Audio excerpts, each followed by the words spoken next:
The courtroom was unnervingly silent as 5-year-old Emily Carter stepped through the heavy wooden doors, her tiny hand clutching the leash of Rex, a German shepherd with jagged scar running along his side. Every eye in the room followed her as she made her way to the witness stand, her movements hesitant but determined. Judge Mark Sullivan, a seasoned legal veteran, leaned forward slightly, observing the child with a measured gaze. He knew the weight of the case rested on her fragile shoulders.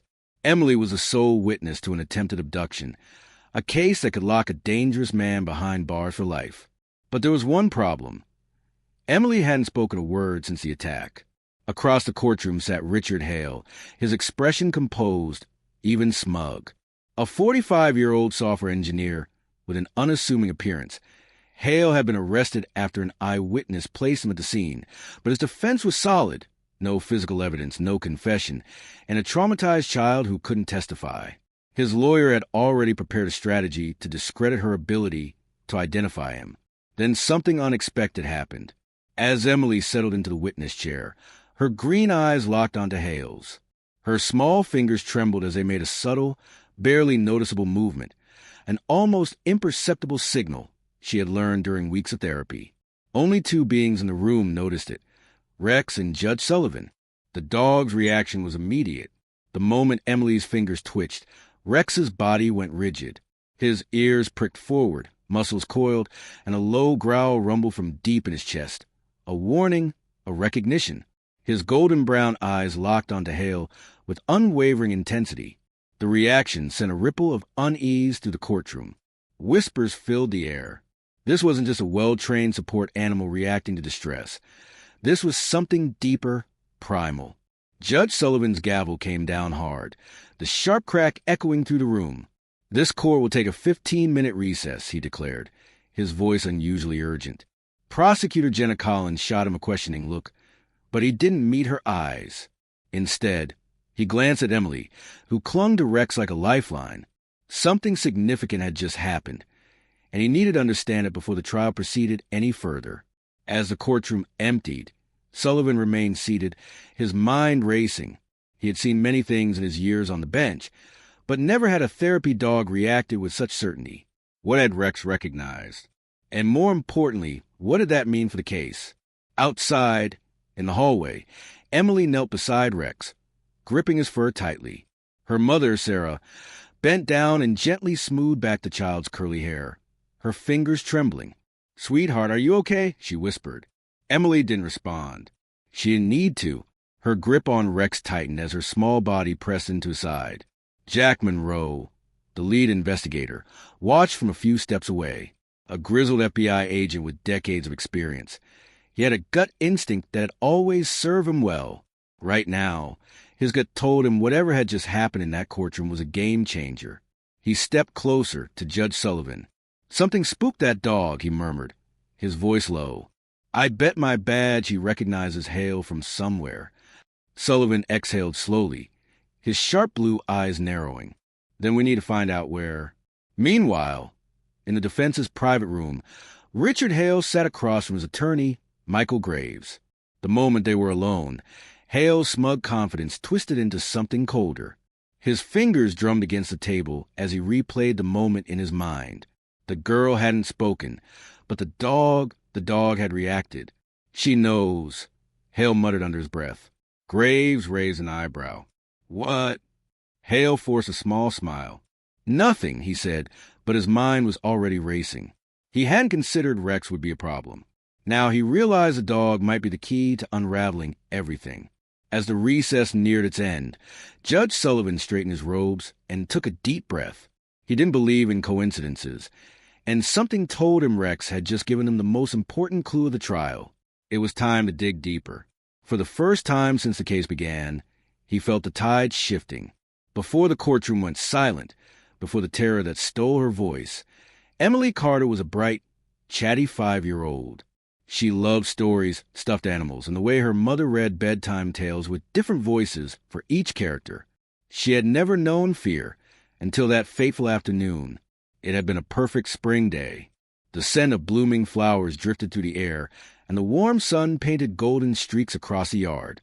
Sarah Carter had been watching her daughter from the kitchen window, smiling as Emily twirled in her pink dress. It should have been an ordinary afternoon, but when Sarah stepped inside for a quick phone call, everything changed. For minutes, that's all it took. When Sarah returned, the gate stood ajar. A cold wave of terror hit her as she scanned the yard. Emily was still there, but not alone. A black van idled near the curb. The side door was slightly open. A man knelt beside Emily, his smile unnervingly warm. "I have puppies in my van," he said, his voice smooth. "Special ones. They need a little girl to take care of them. Would you like to see?" Sarah's instinct screamed, but before she could react, the man grabbed Emily's arm. Emily didn't scream. She didn't fight. She only stared at him, her wide eyes locked in fear. Across the street, Martha Jenkins, a retired nurse, saw the whole thing. Her voice rang out, strong and weathered. "Hey, get away from that child." The man hesitated, loosening his grip. That fraction of a second was all Emily needed. She yanked her arm free and bolted toward her mother.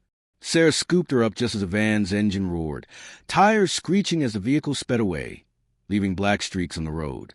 Her ribs bruised and sore, but Emily didn't cry. She didn't say a word.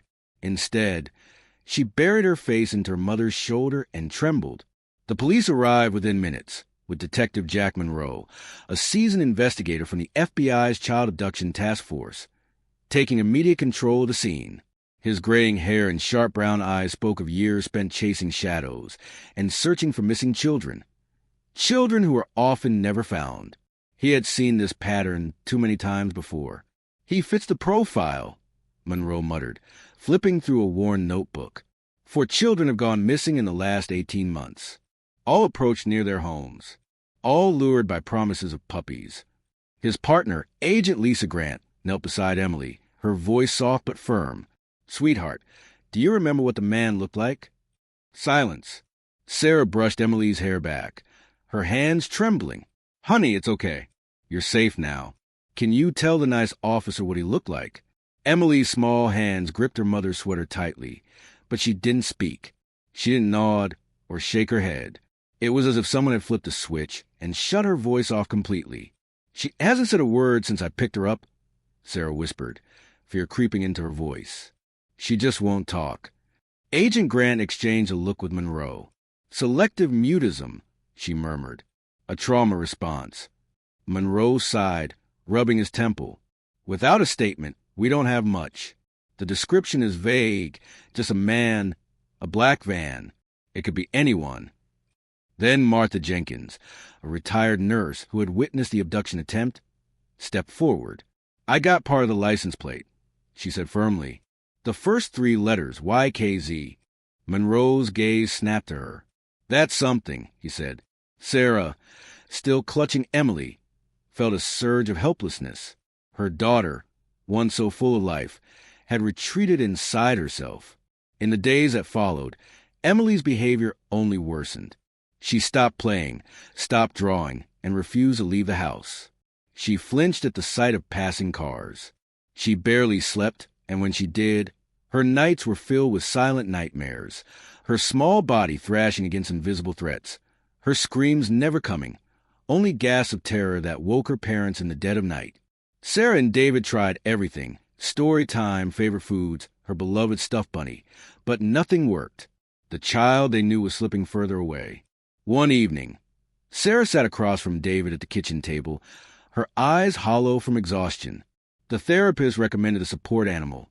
She said quietly, "A therapy dog." David ran a tired hand through his hair. "You really think that'll help?" "I don't know," Sarah admitted, "but I'm willing to try anything." Neither of them could have known just how much that decision would change everything. While Emily had lost her voice, there was someone who could still hear her. His name was Rex. Inside Dr. Laura Bennett's Animal Rehabilitation Center, the air was thick with antiseptic and the earthy musk of fur. The room was quiet except for the rhythmic ticking of a clock and the occasional scratch of claws on the tile floor. On a large orthopedic bed near the window, a German shepherd lay still, his deep brown eyes tracking every movement with quiet intensity. His name was Rex. Once, he had been one of the finest K-9 officers on the city's police force. His instincts and training had saved lives, but now, after traumatic injury during a raid to rescue a kidnapped child, he bore the scars of sacrifice, a particularly jagged mark running down his right flank. The injury had never fully healed, affecting his mobility, and the department, strapped for funds, had made the difficult decision to retire him. He had been placed on a euthanasia list, deemed unfit for service. That was before Laura stepped in. Dr. Laura Bennett had been running a therapy animal program for years, specializing in cases where animals could help trauma survivors.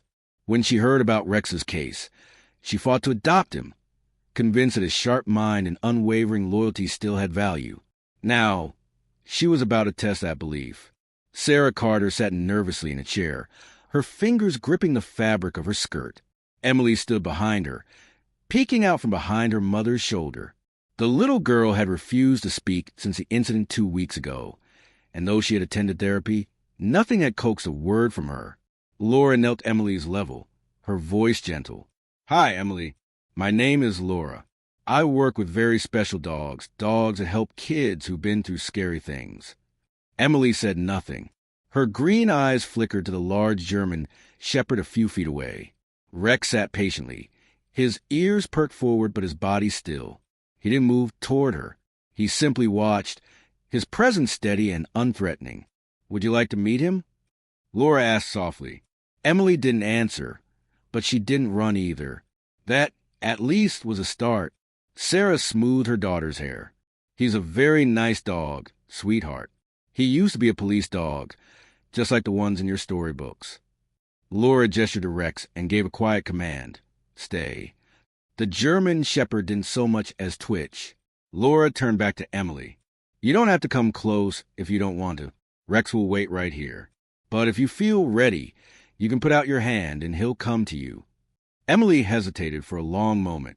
She remained still, eyes flickering between her mother and Rex. Frozen in place, Emily hesitated for a moment. Then, inch by inch, she stepped out from behind her mother. Her tiny hand lifted, hesitant but deliberate. Rex remained perfectly still, waiting for the final cue.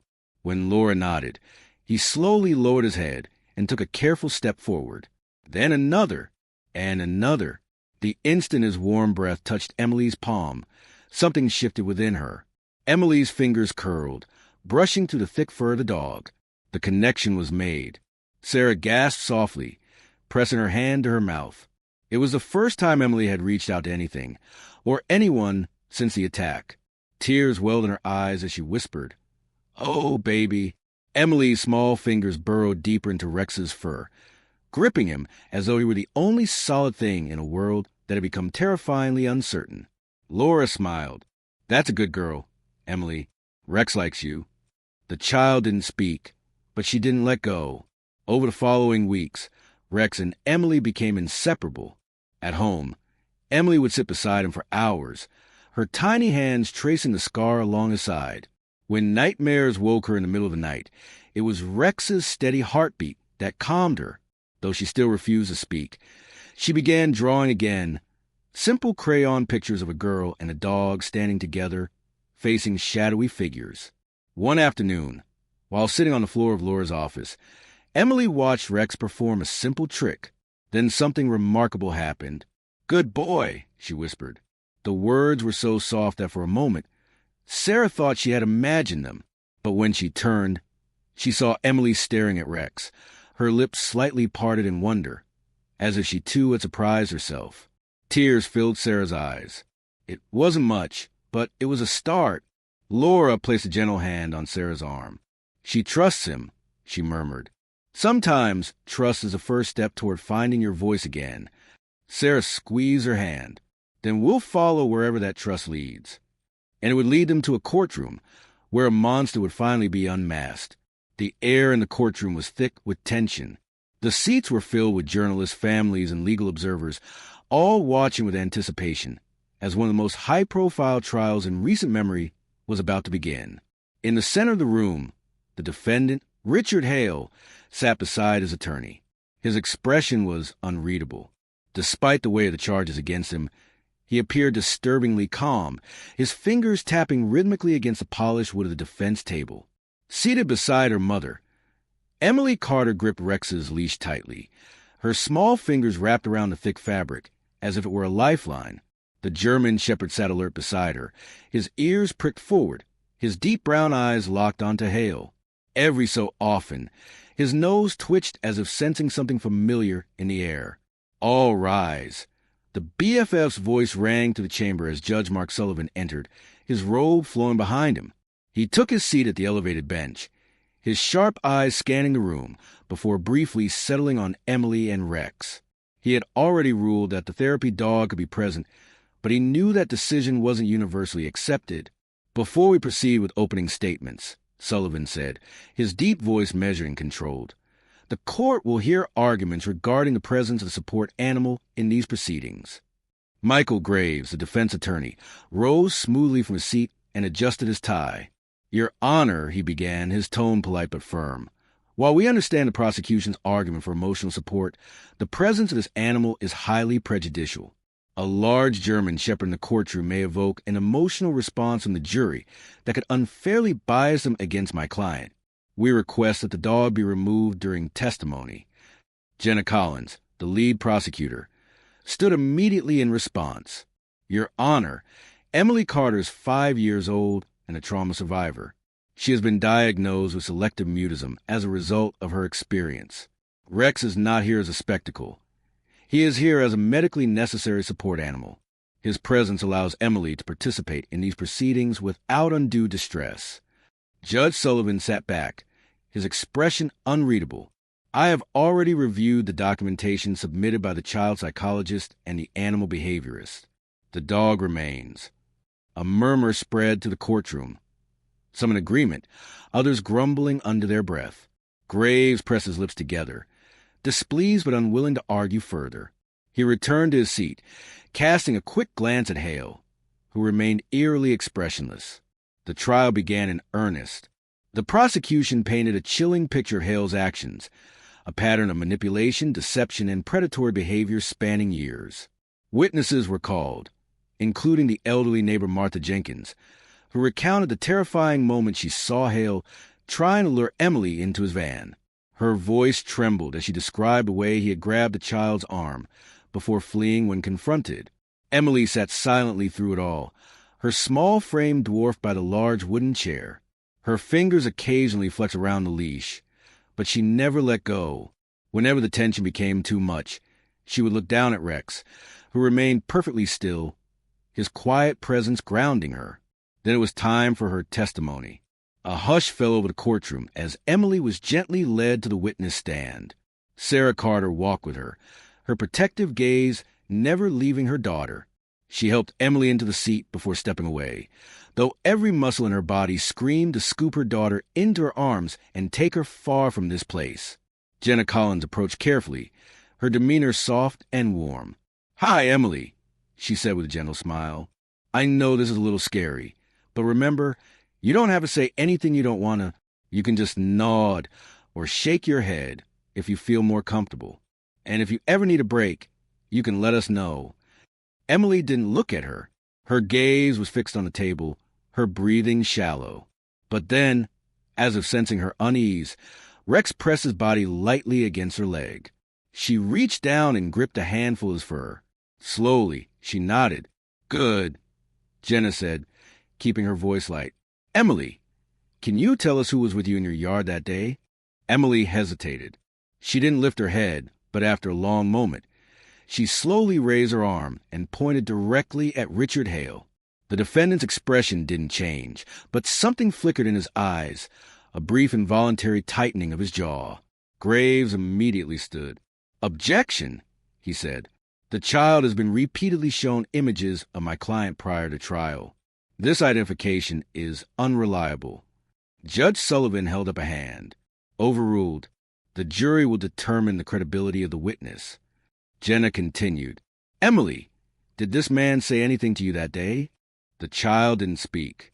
Instead, she made a small movement with her hand, a subtle signal.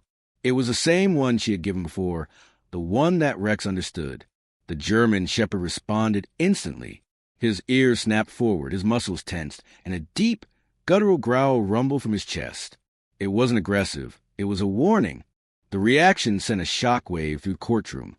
Even Judge Sullivan sat forward, his brow furrowed. Graves stood again, this time more urgently. Your Honor, I object. This is theatrical. But Sullivan wasn't listening. He was watching Rex, whose entire focus was locked onto Hale, as if recognizing a scent only he could perceive. It was the same reaction he had when Emily first saw Hale, the same instant, instinctual response. A thought struck Sullivan, and he turned to Jenna. Miss Collins, he said, his voice carefully measured, has this animal had any prior interaction with the defendant? Jenna hesitated. Not to my knowledge, Your Honor. Sullivan turned to the defense table.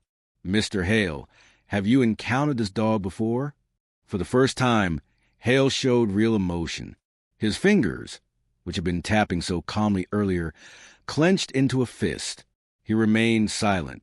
Then Jenna's eyes widened as a sudden realization hit her. She turned to her co-counsel and whispered something quickly. A second later, a member of the prosecution team rushed out of the courtroom. What is going on? Graves demanded, his patience thinning. Jenna straightened, her expression unreadable.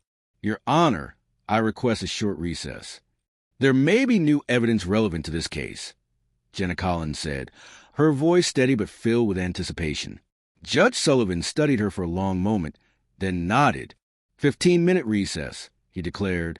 As the courtroom emptied, whispers filled the air. Speculation spread like wildfire. Had Rex just recognized Richard Hale?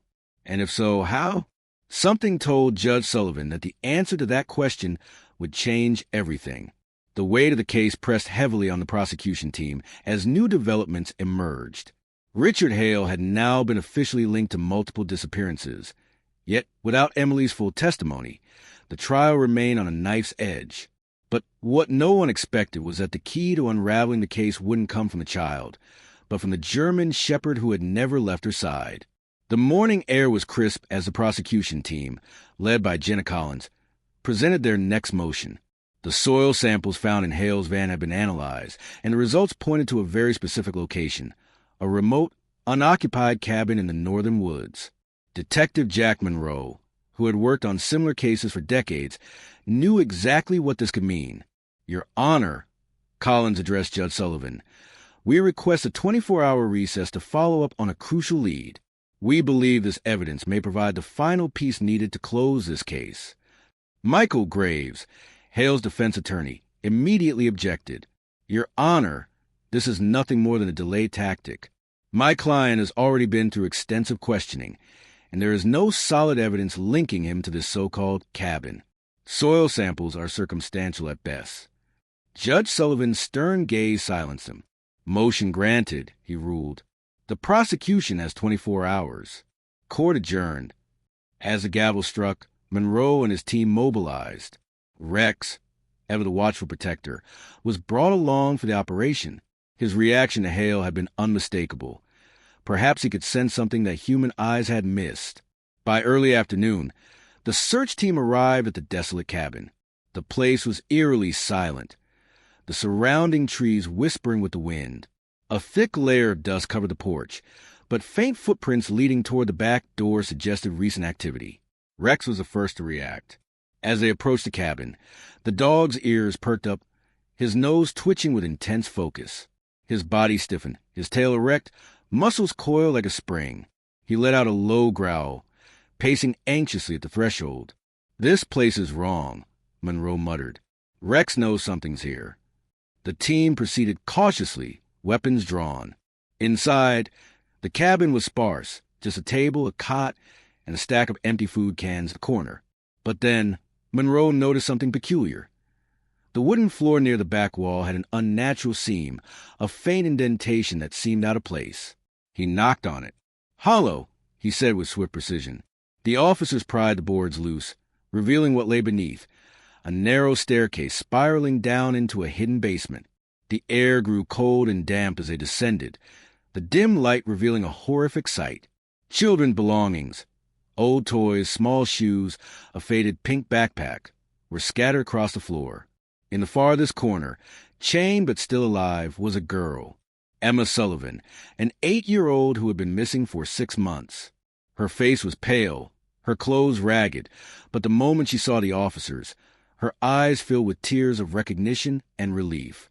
"Help," she whispered, her voice hoarse from disuse. Rex reacted immediately, straining against his leash and whining, as if sensing the suffering this child had endured. Monroe rushed forward, unlocking the chains and scooping Emma into his arms. "You're safe now," he assured her. "We've got you." Emma clung to him, her frail body trembling. The search had finally come to an end, but the nightmare wasn't over yet. Back at the courthouse, news of Emma's rescue spread like wildfire. The gallery was packed as Collins prepared for the final strike against Hale. The judge allowed Emma's discovery to be introduced as evidence, along with the soil samples linking the cabin to his vehicle. "Mr. Hale," Collins addressed the defendant, her voice sharp as steel, "how do you explain the presence of an abducted child locked in a basement on a property tied directly to you?" For the first time, Richard Hale looked shaken. I don't know what you're talking about," he stammered. Jenna pressed forward, her tone unwavering. "Your DNA was found on the chains. Your vehicle's tires matched the tracks outside the cabin. And more importantly, Emma Sullivan is alive, which means she can testify against you." The weight of those words settled over the courtroom. A single survivor meant a witness who could single-handedly dismantle Hale's defense. Hale's carefully constructed composure began to crumble. His lawyer whispered furiously in his ear, but it was clear he was cornered. And then it happened again. Rex, lying at Emily's feet, suddenly lifted his head. His eyes narrowed at Hale, his hackles rose, and a deep growl rumbled from his chest. The room went silent as the German shepherd took slow, deliberate steps forward, his gaze locked onto the defendant. It was a look of recognition. Hale flinched. Everyone saw it. The man who had maintained his arrogance throughout the trial was now visibly sweating, his hands gripping the edge of the table. He turned to his attorney, muttering something frantically. Then, in a voice barely above a whisper, he said, "I want to change my plea." Gasps erupted across the room. Judge Sullivan's gaze darkened. "Mr. Hale, are you stating that you wish to plead guilty?" The room held its collective breath. Hale exhaled shakily. "Yes." The trial's abrupt end sent shockwaves through the nation. Richard Hale was sentenced to life in prison without the possibility of parole, his conviction sealing the fate of a man who had terrorized families for years. But the true heroes of the case weren't just the lawyers or the detectives. They were a 5-year-old girl who had found her courage and a dog who had never given up on her. In the days following the sentencing, Emily spoke her first words in weeks. Holding Rex's face in her small hands, she whispered, "Thank you." Her parents wept, knowing that their daughter was finally finding her way back to them. And as Rex wagged his tail, nuzzling her gently, it was clear some bonds were unbreakable. No matter how dark the world became, there would always be those willing to stand against the darkness, even if they walked on 4 legs.